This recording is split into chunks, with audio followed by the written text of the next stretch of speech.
sebelumnya Anda siapa ya? Eh, Ya, perkenalkan, nama saya Melati Hanifah, Wait a minute. Who are you? guru dari kelas 4 Umar bin Abdul Aziz.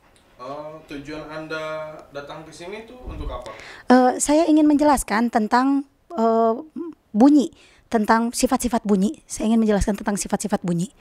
Kenapa harus dijelaskan tentang sifat-sifat bunyi? Ya, tentu saja agar paham, agar bisa memahami bagaimana bunyi bisa terjadi, agar pengetahuan bertambah tentang bunyi. Untuk siapa ini? Anda mau menjelaskan kepada siapa? Kepada anak-anak kelas 4 SD Muhammadiyah 7 Antapani yang sangat luar biasa. Oh, jadi Anda ingin memberikan semacam klarifikasi gitu ya? Iya, betul. Pada anak-anak kelas 4. Betul sekali, agar anak-anak lebih paham. Apa yang akan Anda jelaskan? Hari ini saya ingin menjelaskan tentang sifat-sifat bunyi. Sifat-sifat bunyi. Iya, sifat-sifat bunyi. Itu berarti pelajaran apa tuh? Pelajaran ilmu pengetahuan alam atau biasa dikenal dengan IPA. Oh gitu. Emang sifat-sifat bunyi itu apa aja sih? Sifat-sifat bunyi itu sebenarnya ada 3. Bunyi itu bisa merambat, bunyi itu bisa memantul, dan bunyi itu bisa diserap. Oke. Yang pertama apa tadi? Merambat. Merambat. Kayak gimana sih kalau bunyi merambat tuh? Bunyi merambat itu terjadi ketika ada perambatan dari suara yang kita keluarkan melalui udara lalu masuk ke telinga orang lain. Nah, itu ketika bunyi melewati udara itu adalah perambatan bunyi namanya. Contoh kasusnya gimana gitu? Contohnya gini, saya memanggil teman saya di ujung lapangan. Kalau misalnya tidak ada udara yang merambatkan bunyinya, tidak akan terdengar. Misalnya saya manggil nih, Kak Wahyu. Nah, Kak Wahyu di sana jauh bisa mendengar. Nah, itu terjadi karena ada bunyi suara saya yang keluar dari tenggorokan saya melewati udara sampai ke telinga Kak Wahyu. Itu adalah perambatan bunyi namanya. Oi. Nah, ini lagi ngobrol. Oi. Oh, jadi udara yang menghantarkan suaranya ya? Iya, betul. Oke. Terus yang kedua apa tadi? Pemantulan bunyi. Pemantulan bunyi. Kan apa? Perambatan bunyi, Perambatan bunyi. pemantulan bunyi, dan penyerapan bunyi. Sekarang pemantulan bunyi. Gimana? Apa tuh pemantulan bunyi? Bunyi yang terpantul seperti di ruangan yang kosong. Misalnya saya sedang berbicara di kelas. Anak-anak tidak mendengarkan. Bagaimana anak-anak bisa mendengar? Suara saya mengenai dinding, kan benda keras tuh, memantul ke telinga anak-anak. Nah, itu yang namanya pemantulan bunyi. Contoh kasusnya berarti kayak di kelas gitu? Ya, kayak di kelas saya lagi ngajar. Anak-anak terus kedengaran, itu terdengar di telinga anak-anak. Bagaimana bisa terdengar? Karena suara saya memantul ke dinding lalu menembak lagi dari dinding ke telinga anak-anak. Itu namanya pemantulan bunyi. Seperti bola yang dipantulkan. Berarti kalau misalkan nggak menghadap ke anak-anak tapi menghadap ke tembok, suaranya masih tetap kedengeran ya? Bisa kedengeran kan? Kalau saya sedang mengajar, saya menghadap ke papan tulis, anak-anak harus dipunggungi, tetap terdengar oleh anak-anak. Itu. Ini Ibu Romla. Coba ikuti. Kangen nggak belajar di kelas? Kangen sekali, Nak. Datang ya, Ibu kangen. Oke, itu tadi yang kedua. Sekarang yang ketiga apa tadi? Perambatan bunyi. Penyerapan bunyi. Perambatan, pemantulan, dan Penyerapan bunyi. apa sih penyerapan bunyi itu? Penyerapan bunyi itu bisa terjadi ketika bunyi terkena benda yang lembut, yang empuk. Contohnya kasur, karpet, bantal, spons. Nah, itu tidak akan terdengar. Jadi kalau berbicara di tempat yang ada benda-benda tersebut, suaranya belum tentu terdengar jelas. Contohnya di bioskop. Bioskop itu kan dindingnya dikelilingi oleh spons. Kalau kita berbicara di bioskop atau kita menonton bioskop walaupun dengan suara yang keras, suaranya tidak akan terdengar keluar. Karena suaranya diserap oleh spons yang menutupi dinding bioskopnya. Oh, berarti kayak peredam suara ya? Nah, peredam suara. Kalau anak-anak yang sudah bisa ngeband pasti tahu. Jadi ruangannya jadi kedap suara. Betul. Sekarang kita akan memasuki ruangan radio. Coba lihat ke dalam. Smooth, just like a silk. Tap and curly up me up like a pill. I'm a lyrical lover, no take me pin no pill. Oke, ya udah. Berarti nanti saya kamarnya mau di inilah peredam suara ya. Mau ngapain? Kenapa pakai peredam suara? Ya supaya suaranya nggak kedengaran keluar gitu. Mau nonton YouTube ya, mau main game gak ketahuan mamah ya, gak boleh. Emang apa sih nggak boleh? Sombong amat. Gak boleh main game kalau mamah tidak tahu. Oke? Harus belajar yang benar. Jangan nonton YouTube aja, jangan main game aja. Kecuali nonton YouTube-nya SD Muhammadiyah 7, baru keren. Oke. Oke, lanjut. Jadi kemana-mana kita. Ini kan saya mau interogasi ini. Oh iya maaf. Saya mau interogasi ini. Anda mau menjelaskan apa lagi sekarang?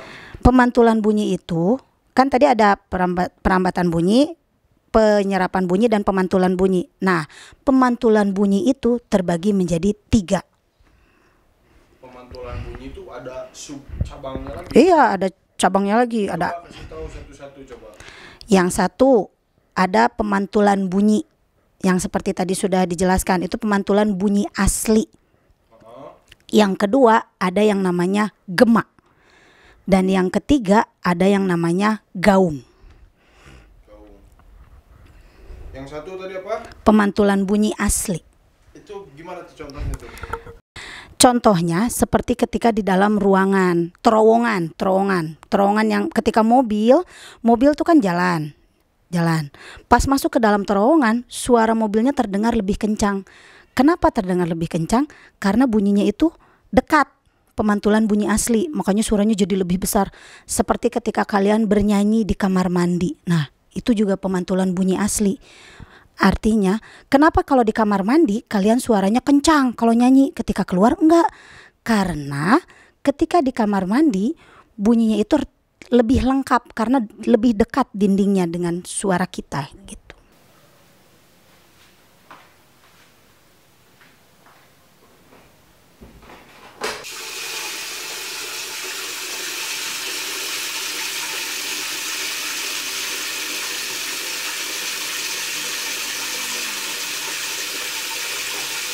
Woi, siapa yang matiin lampu?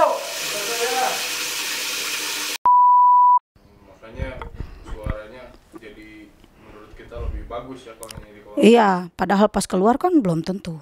Iya. Itu tadi yang kedua terus gema. Apa tuh gema? Gema itu bunyi yang terdengar setelah bunyi asli selesai. Seperti contohnya kita berbicara di ruang yang kosong atau di lapangan. Kita memanggil, misalnya ibu memanggil anak-anak. Anak-anak, maka gemanya terdengar setelah ibu selesai. Anak-anak, baru gemanya. Anak-anak gitu. Oh, jadi kayak delay gitu ya? Ya, delay. Kemana? Oh, itu bukan gema. Kalau gema tuh kayak gini. Kemana? Kamana, nggak pakai enggak. Kayak ada yang jawab. Betul, kamana. Kok 2 kali? Enggak. Padahal itu adalah gema.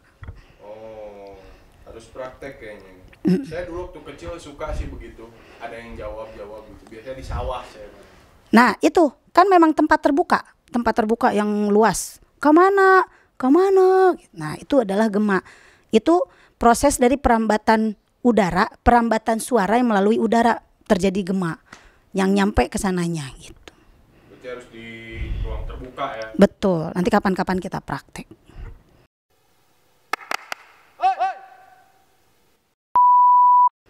Terus yang ketiga tadi ada gaung. Apa tuh gaung? Gaung itu bunyi yang terdengar sebelum bunyi asli selesai. Nah, kayak yang tadi. Kamana. Nah. Iya, itu gaung. itu gaung. Itu di mana tuh biasanya kalau tempat itu? Biasanya di tempat-tempat kelas yang kosong. Kelas yang kosong, ya ruangan-ruangan kosong. Terus itu yang ketiga itu ada gaung. Gaung tuh apa tuh?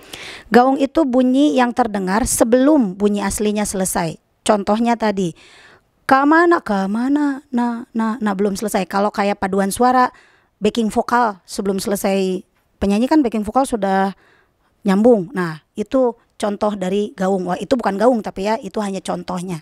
Oh berarti kayak ini ya ada echo-nya. Echo, betul. Bumela, Blah. gitu. Ya, yang terdengar hanya akhirnya saja biasanya. Itu kalau teriak begitu tuh bisanya di mana tuh? Biasanya di ruangan-ruangan kosong, di ruangan yang kosong, ruangan besar yang kosong. Gedung tua. Gedung tua, kelas kosong nih. Kalau sekarang nih kan PJJ nih, belajar jarak jauh nih, kelasnya kosong. Nah, kalau ibu ngobrol sama Panana, sama partner di kelas 4 UBAS juga, biasanya kalau ngobrolnya jarak jauh itu ada gaungnya.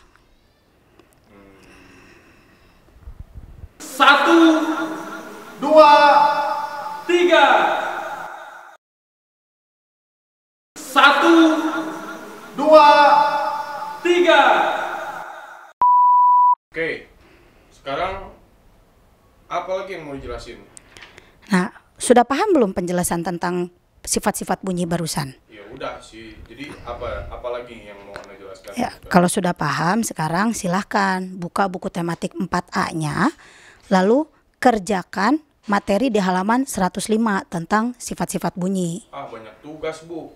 Gak apa-apa, kan biar jadi pintar. Masa gak mau pintar? Oh gitu ya. Kalau saya mau ke lapangan aja, mau langsung praktek. Boleh, uji coba dulu. Biar ketika mengerjakan tugasnya bakal lebih mantap. Uji coba dulu, tapi tetap harus diisi ya. Mudah kok, cuman centang-centang aja. Oke. Jadi udah gitu aja yang mau Anda jelaskan? Ya, segitu dulu aja. Nanti kalau ada yang tidak paham, hubungi ibu ya. Oke? Oke. Ya, terima kasih. Sama-sama. Ibu pamit ya. Nanti hubungi ibu. Jangan lupa ya. Assalamualaikum. Ya, silakan. Silakan meninggalkan tempat ini. Maskernya itu ketinggalan. Nah.